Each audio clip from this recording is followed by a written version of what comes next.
后来即卖有袂少人会透过订房的专用网站来订房间，讲吼为即个 Google 地图入去订，比直接入去官网订较俗。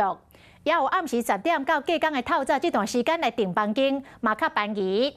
这拢是伫咧网站订房间的小撇步。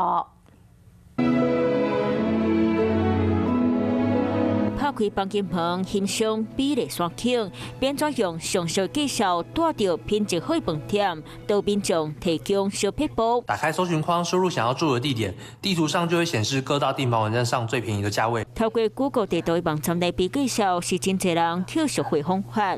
不如过于订房间网站，而古代来讲，敢若直接用官方网站查，含非 Google 地图要去网站介绍都差，甚至暗时10点到下昼订房间会更较俗。比如讲订韩国首尔饭店，大约期含退房时间、有当座条件，拢总共款。官方网站订房间一暝1460块，不过若是为 Google 地图来看，介绍就变一暝1573块。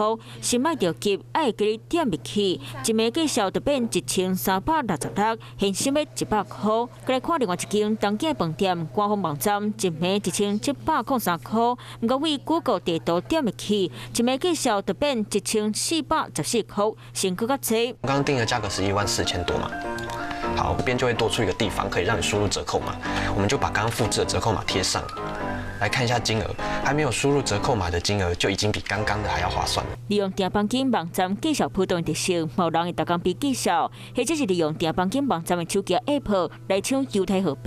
不过嘛是要加注意，有当时看到真水的介绍，可能是因为还未加税金，介绍金额含原本看到介绍有真差。买真细哩订房间如信用卡有风险，加上订房间网站条款无公开，规范可能随时变动。也就是说，如果你刚订完房，可能会收到住宿方透过订房网站给你的讯息或是信件，那这种通常都是骗人的哈。出去省什么省钱，就含订房间都要动脑筋。虽然旅游都已经介欢喜，不过若是当捡到实惠，旅游体验就真正大碗搁满钱。Hello， 我是雷亚，想要抢了先掌握最及时的新闻资讯吗？赶快订阅、按赞、开启小铃铛，锁定华视新闻 YouTube 频道。